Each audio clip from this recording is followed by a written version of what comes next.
साथियों नमस्कार। एक बार पुनः आप सभी का स्वागत है आपके इस चैनल देसी लल्लन टॉप यूट्यूब चैनल पर। साथियों, आपका यह चैनल नित नित प्रयास करता है कि सहारा के पीड़ितों के घावों पर मरहम लगाया जाए और उनकी जो समस्याएं हैं उससे सरकार को अवगत कराया जाए। इसी के क्रम में हमने माननीय सेंट्रल रजिस्ट्रार भारत सरकार के संपर्क करके एक जानकारी निकाली है, उसको लेकर आज आप लोगों के समक्ष अवगत हुआ हूँ। साथियों, जैसा कि आप सभी जानते हैं कि सहारा सेविंग फंड अकाउंट से निवेशकों की भुगतान करने के लिए, सहारा की सहकारी समितियों के भुगतान करने के लिए 5,000 करोड़ रुपए माननीय सुप्रीम कोर्ट के आदेश पर सहारा सेविंग फंड अकाउंट से जारी किए गए हैं, हस्तांतरित किए गए हैं सेंट्रल रजिस्ट्रार के लिए। उसी के संदर्भ में जब हमने सेंट्रल रजिस्ट्रार से संपर्क किया कि भुगतान करने के लिए आप क्या प्रयास कर रहे हैं, क्या तरीके निकाल रहे हैं, उसी के संदर्भ में माननीय सेंट्रल रजिस्ट्रार ने बताया है कि सुप्रीम कोर्ट के आदेशानुसार भुगतान करने, सत्यापित करने के लिए एक उपयुक्त पारदर्शी तंत्र विकसित किया जा रहा है। सहारा समूह की सहकारी समितियों की वास्तविक जमाकर्ताओं के वैध दावों का निपटान करने के लिए।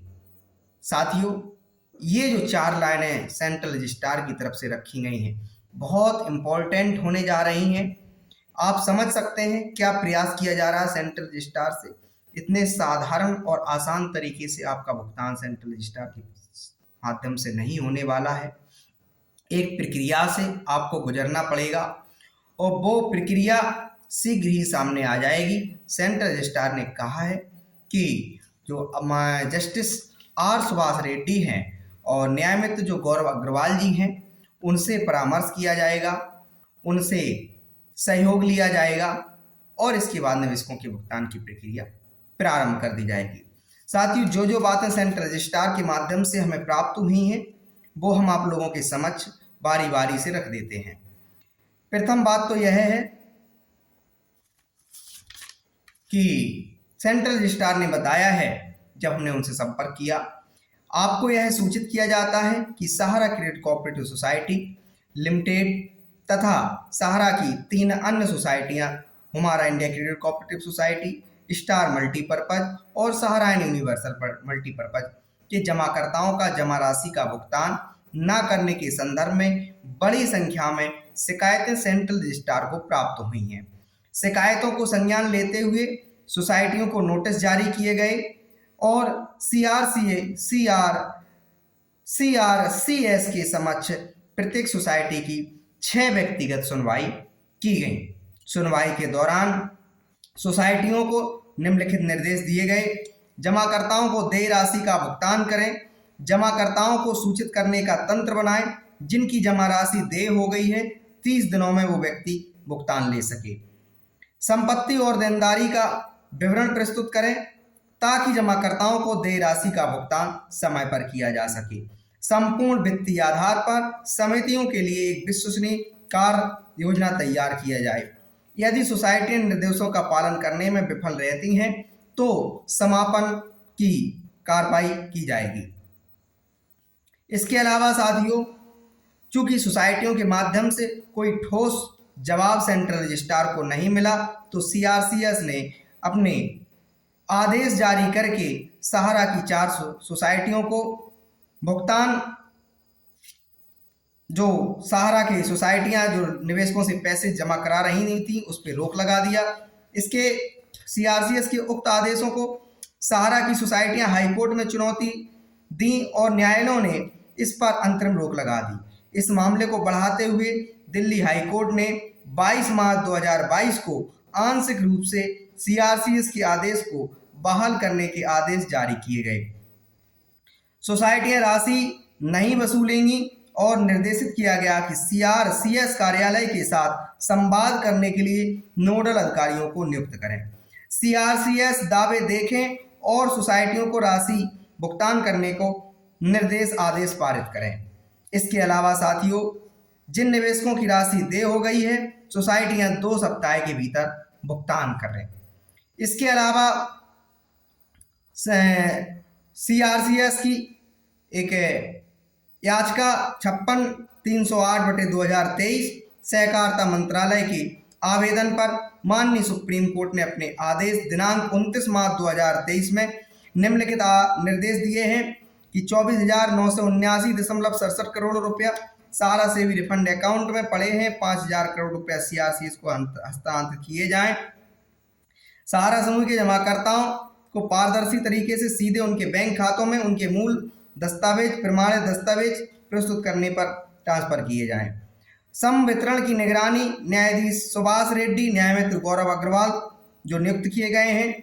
भुगतान करने का जो तरीका है उसमें CRCS के परामर्श से किया जाना है। 9 महीने के अंदर ये प्रक्रिया पूर्ण की जानी है। साथियों, बड़ी बात है जो बहुत इंपॉर्टेंट पॉइंट है CRCS के द्वारा बताया गया, हमने स्टार्टिंग में शुभारंभ में ही रख दिया था कि सुप्रीम कोर्ट के आदेशानुसार भुगतान करने उनको सत्यापित करने के लिए एक उपयुक्त पारदर्शी विकसित किया जा रहा है सहारा समूह की सहकारी समितियों के वास्तविक जमाकर्ताओं के वैध दावों का निपटान करने के लिए। साथियों, आपको लग रहा होगा कि ये 4 लाइनें सेंट्रल रजिस्ट्रार ने हमारी शिकायत पर जारी की हैं या बताई हैं, तो आपको यहाँ मैं एक बात बताना चाहता हूँ। जो तमाम सारे यूट्यूब के माध्यम से, फेसबुक के माध्यम से विभिन्न प्रकार की जानकारियाँ जो दी जा रही हैं, अस्पष्ट जानकारियाँ दी जा रही हैं, सब अपने अपने अनुमानित तरीके से जो जानकारियाँ दी जा रही हैं। सच बात यही है कि CRCS की जो भुगतान देने की प्रक्रिया होगी बड़ी पारदर्शी होगी, गहन अध्ययन जांच पड़ताल होगी।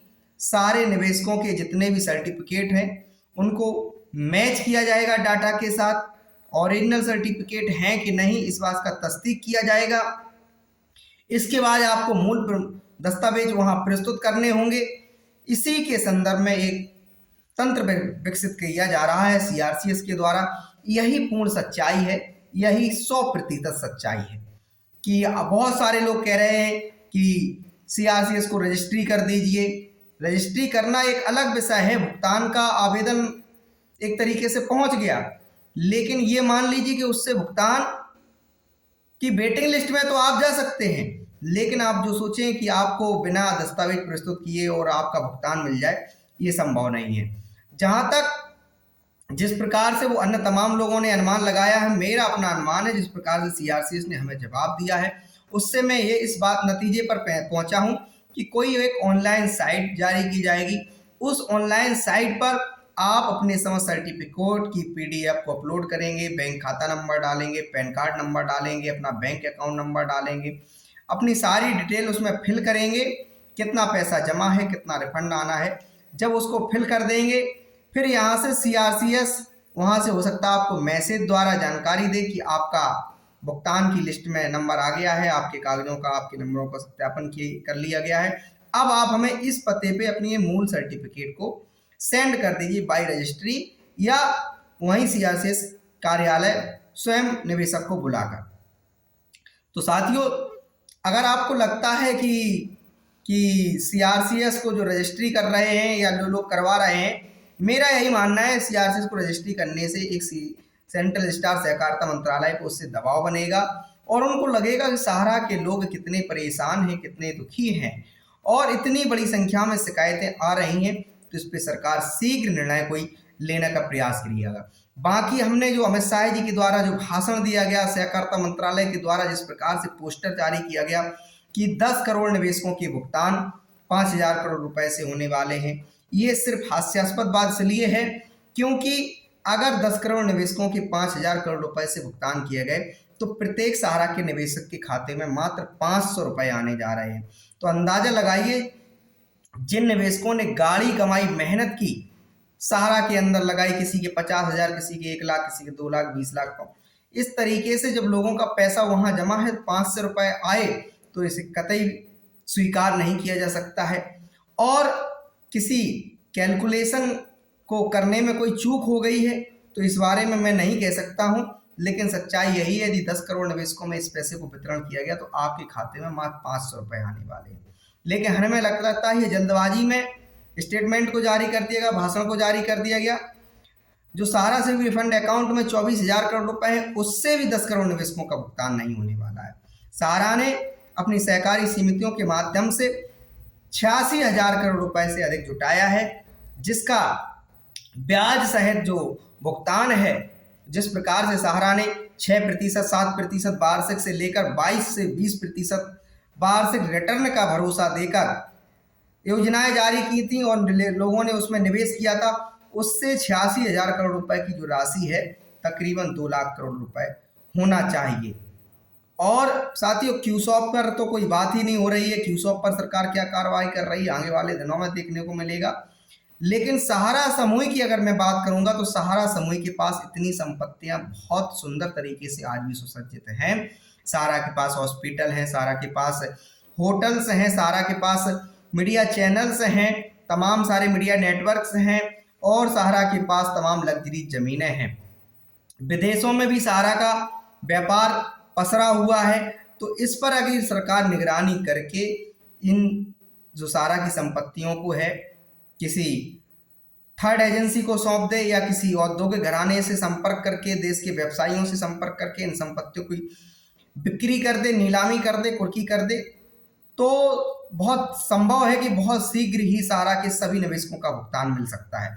अन्यथा की स्थिति में एक फॉर्मूला यह है कि सरकार 2 से 3 लाख करोड़ रुपए का एक बजट निर्धारित करे, एक राहत पैकेज निर्धारित करे। चूंकि यहाँ सहारा के निवेशकों के सिर्फ पैसे से बात नहीं जुड़ी है, यहाँ सहारा के जो 15 लाख एजेंट कार्यकर्ता हैं उनके मान सम्मान से बात जुड़ी है।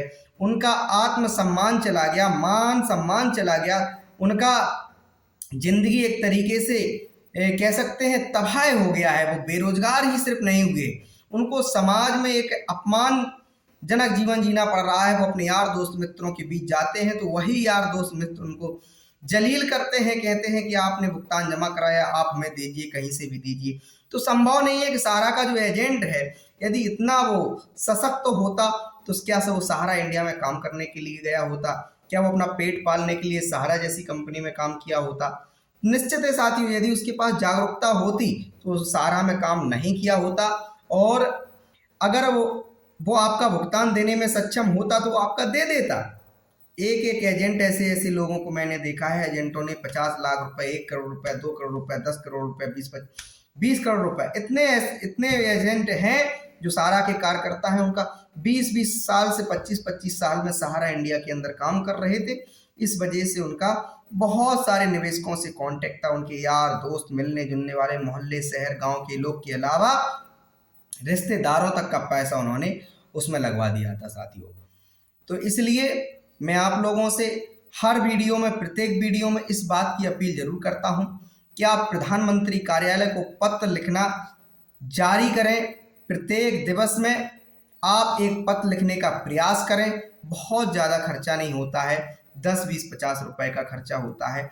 आप एक बाई डाक, बाई पोस्ट प्रधानमंत्री कार्यालय को, कभी राष्ट्रपति सचिवालय को, कभी आप गृह मंत्रालय को, तो कभी आप वित्त मंत्रालय को, तो कभी सेबी को, ये प्रक्रिया जब आप जारी रखेंगे तभी हिंदुस्तान के 13 करोड़ निवेशकों को न्याय मिल सकता है। सिर्फ यहाँ पैसे की बात नहीं है, यहाँ मानवाधिकारों की बात है। लोगों का शोषण हो रहा है एक तरीके के किया किसी ने, भर कोई और रहा है। जो भी सहारा इंडिया के शीर्ष प्रबंधन के लोग हैं, जो लोग सहारा के सिरमौर लोग हैं, उनकी वजह से आज सहारा के 15 लाख कार्यकर्ताओं को दर दर भटकना पड़ रहा है। सहारा के 13 करोड़ निवेशकों को दर दर भटकने पड़ रहा है। वो सरकार भी बहुत शीघ्रता से पहल नहीं कर रही है। जिस प्रकार से अमित शाह जी ने 5,000 करोड़ रुपए पे एक बयान दिया और सहकारिता मंत्रालय ने जिस प्रकार से उसको अपने ट्विटर हैंडल से लेकर, फेसबुक से लेकर हर जगह, साइट से लेकर हर जगह प्रचारित करने का प्रयास किया, तो साथियों इससे भला कुछ नहीं हुआ। देश का भला तब होगा पूरे के पूरे सहारा निवेशकों के हितों को देखते हुए सरकार शीघ्रता से कदम उठाए। सहारा के खिलाफ जो जांचें हैं वो सरकार करती रहे। बाद में सहारा के जो भी शीर्ष प्रबंधन के अधिकारी हैं उनको खिलाफ जो भी कार्रवाइयां करनी है करती रहे, बात की बात है वो सारा विषय। पहला विषय है भुगतान सरकार को शीघ्रता से दिलाने चाहिए, ये सरकार का परम कर्तव्य है। अन्यथा की स्थिति में मैं एक और अपील करूंगा कि आप लोग जाग जाएंगे तभी आप लोगों के भुगतान मिलेंगे। आप लोग अपने अपने घर मकानों पे एक एक पोस्टर चिपका कीजिए, एक बैनर चिपका कर लीजिए, जिससे जो भी व्यक्ति आपके घर दरवाज मकाने से निकले तो देखे कि एक सहारा का निवेशक ये भी है, इनके भुगतान सरकार के पास सारी व्यवस्था होते हुए भी, इतने नियम अधिनियम होते हुए भी, इतना शक्तिशाली लोकतंत्र होते हुए भी एक व्यक्ति, एक संस्थान सहारा इंडिया की वजह से लोगों का जीवन नरकमय हो गया है। तो इसलिए साथियों, सोशल साइट का भी सहारा लें। तमाम फेसबुक है, व्हाट्सअप है, इंस्टाग्राम है और कहते हैं ट्विटर है, इन पे सरकार को टैग करें, सरकार के मंत्रालयों को टैग करें, नेताओं को टैग करें, सत्ता विपक्ष के लोगों को भी टैग करें, जिसके से आपकी बात को लगातार चर्चा में रखा जा सके। मेन स्ट्रीम का मीडिया से उम्मीद नहीं है, मुख्य धारा का मीडिया अगर चाहता लगातार एक महीने सहारा के मामले पर डिबेट कर लेता तो अब तक सारी समस्या का समाधान हो जाता, क्योंकि मीडिया की एक लोकतंत्र में चौथा स्तंभ बताया गया, बहुत बड़ी ताकत होती है, बहुत बड़ी ताकत होती है। रेगुलर तरीके से एक महीने अगर मेन स्ट्रीम का मीडिया, टीवी चैनल्स का मीडिया, इलेक्ट्रॉनिक मीडिया बैठकर डिबेट कर लेता कि सहारा का मामला क्या है, निवेशकों का भुगतान क्यों अटका है, कौन कौन सी एजेंसी ने इस पर जांच की और कौन कौन सी एजेंसी की जांच कहां तक पहुंची है, तो हमें लगता है जो जिम्मेदार अधिकारी थे उनकी भी पोल खुलती और सहारा समूह के शीर्ष प्रबंधन ने जो गुनाहें किए हैं उसकी भी पोल खुल जाती अभी तक। तो इसलिए साथी जागिए, अपने आंदोलन को मजबूत करिए। आपको मैं कहता हूँ, रानी लक्ष्मीबाई वाला अब आंदोलन नहीं लड़ना, क्योंकि रानी लक्ष्मीबाई वाला आंदोलन अब हमें नहीं लगता सहारा का निवेशक लड़ भी सकता है, क्योंकि वो रानी लक्ष्मीबाई ने विदेशी आक्रांताओं के खिलाफ, विदेशी जो कहते हैं अंग्रेजों के खिलाफ युद्ध छेड़ा था। हमारा जो आंदोलन है हमारी सरकार के खिलाफ है, सहारा प्रबंधन के खिलाफ है। जब हमारे लोग सत्ता में बैठे हुए हैं तो हमें जरूरी नहीं है उनके खिलाफ हिंसक प्रदर्शन करना पड़े, हम उनको ऐसे ही समझाने में सक्षम हो सकते हैं। हमें छोटे छोटे ज्ञापन, हमें छोटे छोटे प्रदर्शन, छोटे छोटे आंदोलन का हिस्सा बनकर अपनी बात को सरकार तक पहुंचाना है। क्योंकि कोई भी देश में राजनीतिक पार्टी हो, निर्वाचन आयोग में जब भी वह अपना निर्वाचन कहते हैं जो आयोग है जहाँ से लाइसेंस एक तरीके का मिलता है, एक तरीके पार्टियों को पंजीकरण किया जाता है, मान्यता प्राप्त होती है पार्टियों को, वहाँ से भी शपथ लेनी होती है, देश के खिलाफ आप काम नहीं करेंगे, आप इस तरीके तमाम सारी टर्म कंडीशन होती हैं, तब कहीं जाके मान्यता मिलती है। तो साथियों, मैं समझता हूँ चाहे भारतीय जनता पार्टी हो, चाहे भारतीय राष्ट्रीय कांग्रेस हो, चाहे आम आदमी पार्टी हो, चाहे नीतीश की पार्टी हो, चाहे लालू की पार्टी हो, चाहे अखिलेश यादव की समाजवादी पार्टी हो, इन सारी पार्टियों का एक ही विजन है कि देश की उन्नति हो, जनमानस की उन्नति हो, लोकतंत्र मजबूत हो। वो अलग बात है सत्ता में आने के बाद थोड़े विचार बदल जाते हैं, विपक्ष में जाने के बाद विचार बदल जाते हैं, लेकिन मूल इनका जो मकसद है वो यही कि जनता के लिए ज़्यादा से ज़्यादा जन कल्याणकारी योजनाएं चलाएं। और कोई भी व्यक्ति अपनी सत्ता नहीं छोड़ना चाहता है, और प्रधानमंत्री जी अमित शाह जी ये, और निर्मला सीतारमण जी, नितिन गडकरी जी, राजनाथ सिंह जी, ये सारे बड़े बड़े विवेकशील पुरुष हैं। इन तक अगर अपनी बात पहुंच गई तो यकीन मानिए 2023 में सारे सहारा के निवेशकों का भुगतान मिल जाएगा। लेकिन नित नित प्रयास करना पड़ेगा।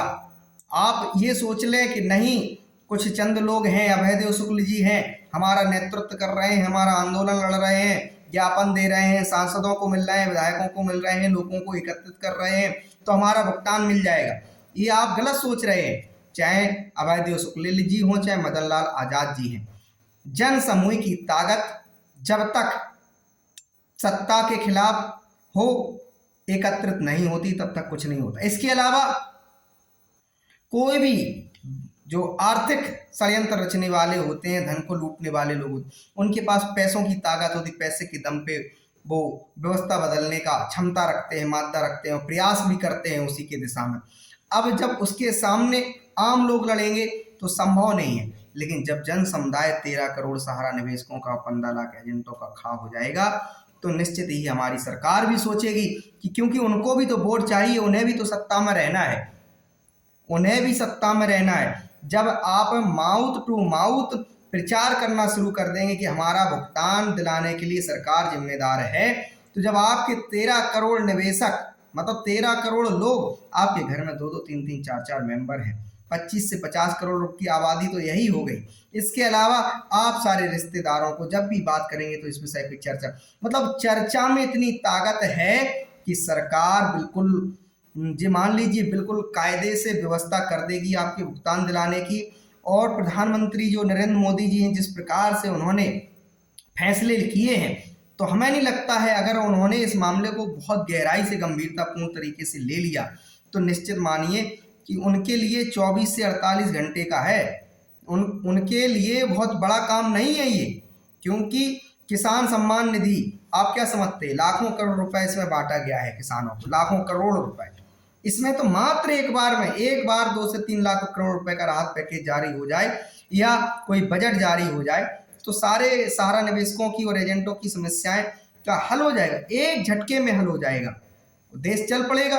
10 करोड़ लोगों का जीवन एक तरीके से रुका हुआ है, लोगों की मेहनत की गाड़ी कमाई जमा होने के कारण किसी का बेटा पढ़ नहीं पा रहा, किसी की बेटी की समय से शादी नहीं हो पा रही, बहुत सारी भांति भांति की समस्याएं हैं लोगों की कि कोई अपना समय से इलाज नहीं करा पा रहा है। तो सहारा की और इसके अलावा इतनी सारी बहुत सारे लोगों को ये उम्मीद थी कि हमने ऐसे ऐसे लोग थे जिनके घर परिवार में कोई ज़्यादा लोग नहीं थे, उनका कोई ख्याल कर रखने वाला नहीं था, लोगों ने अपनी सारी संपत्ति को बेच के सहारा में जमा करा दिया। और एक MIS की योजना ले ली कि बोले हम 1 करोड़ रुपया, 20 लाख रुपया, 50 लाख रुपया, 10 लाख रुपया, 5 लाख रुपया जमा कर देंगे, तो सहारा से 5 लाख रुपए जमा कर देंगे तो मासिक रूप से हमें ब्याज का रिटर्न मिलता रहेगा 5 से 7 हज़ार 10 हज़ार रुपये, इसमें हमारा खर्चा पानी चलता रहेगा। तो उनका खर्चा पानी भी चला गया, वो एक एक पैसे को मोहताज हो गए हैं, यहाँ तक कि अब उनका जो पैसा जमा है वो भी नहीं मिल रहा, मतलब MIS से जो रिटर्न मिल रहा था वो भी नहीं मिल रहा और जो पैसा जमा है वो तो मिल ही नहीं रहा है। तो जिस प्रकार की साथियों हमारे द्वारा जो वीडियो बनाई जाती है वो सिर्फ इस मकसद को लेकर बनाई जाती है कि हम आप लोगों को ज़्यादा से ज़्यादा प्रचारित कराएं, आप लोगों को ज़्यादा से ज़्यादा जागरूक कराएं। ये क्रम हमारा लगातार जारी रहेगा जब तक सरकार और विपक्ष इस मामले को पुरजोर तरीके से उठाएगी नहीं और इसका समाधान नहीं निकालेगी। तो साथियों उम्मीद करते हैं हमारे द्वारा जो भी वीडियो बनाए जा रहे हैं इस पे आप लोग कमेंट करेंगे, लाइक करेंगे, शेयर करेंगे, वो तो है ही है, लेकिन इन वीडियो पे आप गंभीरतापूर्वक विचार करके जो मैं अपील करता हूँ उस पर काम करेंगे। हम कोई संवैधानिक व्यवस्था से बाहर कोई मांग नहीं कर रहे हैं, हम सहारा निवेशकों की सिर्फ जो पीड़ा है उसका समाधान सरकार कर दे, इतना हम लोग चाहते हैं। सरकार से, सहारा समूह से कोई हमारा व्यक्तिगत पर्सनल अपना झगड़ा लड़ाई नहीं है, सिर्फ इतनी सी बात है कि सहारा समूह ने जो इस प्रकार से निवेशकों को ठगा है, गुमराह किया है, बार बार झूठ बोला है, वो तो खैर किया ही किया है। इसके अलावा सहारा समूह ने लगातार एक प्रयास किया है कि सरकार को धोखा दिया जाए, सरकारी एजेंसियों की रूल रेगुलेशन का पालन नहीं किया जाए, जो भी वो बोले बस हर बात को डिनाई करने का प्रयास किया है। तो इसलिए सरकार से अपील है कि इस देश के लोगों को बचा लीजिए, लोगों की जो पीड़ा है वो अताय है। कितने सारे सहारा के लोगों ने, सहारा के पीड़ित निवेशकों ने, एजेंटों ने आत्महत्या कर ली, कितने सारे सहारा के ऐसे एजेंट हैं जिनके घरों में निवेशकों ने कब्जा करने का प्रयास किया, गाली गलौज देने का प्रयास किया, बुरा बर्ताव किया, यहाँ तक कि उन्होंने आरोप लगा दिया कि तुम हमारा पैसा लेके गया है, पैसा दीजिए, उसका वाहन छीन लिया और उससे पैसा भी ले लिया है। बहुत सारे एजेंट ऐसे हैं जिनके पास जो निवेशक दबंग टाइप के हैं और जिनका शासन प्रशासन में व्यवस्था ठीक है, कहते हैं मैनेज करने की क्षमता है, तो उन लोगों ने धमका करके, डरा करके और बार बार जलील करके अपना पैसा निकाल लिया। तो ऐसे सारे निवेशकों की, इसमें एजेंट की, इसमें निवेशक की क्या गलती है? सारा गुनाह तो हमारे देश के सिस्टम का है। मैं समझता हूँ सरकार का ज़्यादा गुनाह है, उससे कम है सहारा समूह का है। अंदाजा लगाइए, कोई भी व्यक्ति सोचेगा कि 2008-9 में सेबी के साथ झगड़ा विवाद हुआ सहारा समूह को, इसके बावजूद भी सहारा समूह की कितने नई सोसाइटियों को, कितनी नई कंपनियों को, कितने नए कारोबारों को पंजीकृत किया गया, कैसे अनुमति दे दी गई। जब आपको शक है किसी व्यक्ति पर, क्या भारतीय स्टेट बैंक से कोई व्यक्ति लोन लेने जाए और प्रथम बार में वो व्यक्ति लोन लेकर आए और टाइम टू टाइम जमा नहीं करे, उसमें कोई हीला हवाली करे या जो लिया उससे भी कम देने का प्रयास किए, तो उसको भारतीय स्टेट बैंक शक की नज़र से देखेगा क्या? नहीं देखेगा। और दूसरी बैंकों में भी वो जाता है, तब भी दूसरी बैंक वाले वो कहेंगे अपना पहले हाँ वो दीजिए एनओसी, किन किन बैंकों से आपने लोन लिया है, वो जिला भर की क्षेत्र भर की जितनी बैंकें होंगी सबको एक एक जानकारी पत्र भेज देते हैं कि निकालने के लिए कि इस व्यक्ति ने आपके यहाँ से कोई लोन तो नहीं ले रखा है। तो क्या सरकार के विभिन्न विभिन्न डिपार्टमेंट, विभिन्न विभिन्न मंत्रालयों की जिम्मेदारी नहीं थी? किस प्रकार से अगर सहारा से भी विवाद में झगड़ा हुआ था, उसी टाइम पे सहारा समूह के व्यवसायों पे, गतिविधियों पे रोक लगा दी जाती या नए नए लाइसेंस नहीं दिए गए होते, तो सहारा के जो 24,000 करोड़ निवेशकों की बात थी सहारा से विवाद में, केवल वही लोगों का समस्या तो होता और हो सकता है वो अभी तक समाधान भी हो जाता, क्योंकि 24,000 करोड़ रुपये सहारा से रिफंड अकाउंट में पहुंच चुका है। तो साथियों, जो मेरे वीडियो हैं, जो भी मेरी बातें हैं, सरकार इस पे काम करेगी। आज नहीं करेगी, 6 महीने बाद करेगी, 4 महीने बाद करेगी। और मैं समझता हूँ मेरे वीडियो पे सरकार ने बहुत काम किया, बशर्ते आप लोग ईमानदारी तरीके से, कायदे से अगर साथ दिए होते इन धरनों में, इन प्रदर्शनों में, इन आंदोलनों में, इन जो लेटर भेजने की जो निवेशकों के द्वारा अपील की गई थी, इनमें अगर अपना अपना भी जिम्मेदारी समझते हुए योगदान दिए होते तो जमाने का आपका मामला सुलझ गया होता, निपट गया होता, कोई अभी तक समस्या रह नहीं जाती। तो कहीं ना कहीं आपकी भी लापरवाही है कि आप परेशान हैं, आप दुखी हैं, आप पीड़ित हैं, इसके बावजूद भी कोई अगर आपको कोई साथ लेने का प्रयास करता है, आपका हाथ पकड़ के कोई रास्ता बताने का प्रयास करता है, तो आप उसको भी शक संदेह की दृष्टि से देखते हैं। 2018 से सहारा के खिलाफ आवाज तेज हो गई थी, लेकिन 2021 में वो ज़्यादा रफ्तारी पकड़ ली। लेकिन किसी ना किसी एक व्यक्ति ने तो प्रथम दिन बिगुल फूंका होगा, तो उस व्यक्ति के चारों तरफ आप लोग सुरक्षा चक्र बना लेते तो अभी तक समाधान निकल आता। साथियों, धन्यवाद। पुनः किसी दिन कल नए वीडियो के साथ मिलेंगे, नई जानकारी के साथ मिलेंगे। हमने जो आज की वीडियो में बात रखी है, जो बात रखी गई है, सेंट्रल रजिस्टर के माध्यम से पारदर्शी तंत्र विकसित किया जा रहा है, ये हल्की फुल्की बात नहीं है। इस बात को आप गंभीरता से लेने का प्रयास करें। जो लोग अफवाहें फैला रहे हैं कि जो लोग मृत्यु हो गई जिन निवेशकों की, उनके नॉमिनी को भुगतान देगा सेंट्रल रजिस्ट्रार, जिनके नामों में कोई दिक्कत है उनको भी भुगतान दे देगा सेंट्रल रजिस्ट्रार, जिनके सर्टिफिकेट खो गए हैं उनको भी भुगतान दे देगा सेंट्रल रजिस्ट्रार। तो ये सब अभी हाल फिलहाल में, जब तक जो पारदर्शी तंत्र विकसित किया जा रहा है, जब तक उसके लिए एकदम से क्लियर नोटिफिकेशन नहीं आ जाए, तब तक अफवाह ही मानिए और तब तक इस रफ्तार को बढ़ाइए जो मैंने कहा है। यही चारा है, इसके अलावा कोई चारा नहीं है। देखिए, आप सरकार से हिंसात्मक तरीके से लड़ नहीं सकते हैं।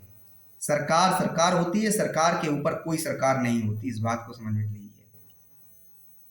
सरकार से आप, अगर बहुत सारे लोग कहते हैं कि नहीं अब आर पार का आंदोलन हो चाहिए, आर पार का आंदोलन अगर करना है तो आर पार का आंदोलन है। जैसे सुब्रत राय ने 1,20,000 लोगों को बुलाया था लखनऊ में और राष्ट्रगान गा के सेवी को दिखाई थी अपनी ताकत के, देख लीजिए हमारी ताकत है। तो आप इस प्रकार के आंदोलन कर सकते हैं, आर पार का करना है। आप 13 करोड़ निवेशक हैं, एक दिन में एक ही समय पे ठान लीजिए कि अपने अपने घर मकानों की छत पे आओगे और राष्ट्रगान गाकर देश की सरकार को संदेश दोगे कि हम 13 करोड़ निवेशक एक साथ खड़े हुए हैं, हमारा भुगतान कराइए। ये है तरीका और सच्चाई यही है कि लोकतंत्र में इतनी व्यवस्थाएं हैं कि आपको हिंसा करने की जरूरत नहीं है। अहिंसा में ही सारी बातों को सरकार से मनवाया जा सकता है।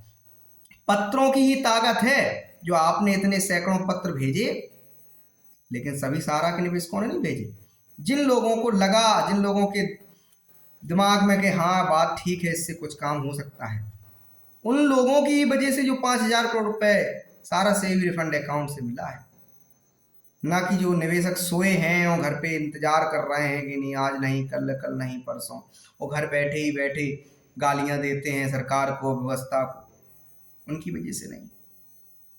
जिन लोगों ने मेहनत किया है, संघर्ष किया है, परिश्रम किया है, प्रयास किया है सांसदों से मिलने का, विधायकों से मिलने का, सरकार के नेताओं से, विपक्ष के नेताओं से मिलने का, ज्ञापन का जो सिलसिला था, पत्रों का जो सिलसिला था, सोशल साइट्स के माध्यम से जो लगातार जागरूक करने का प्रयास किया है, उन्हीं लोगों की वजह से ये समाधान हुआ है।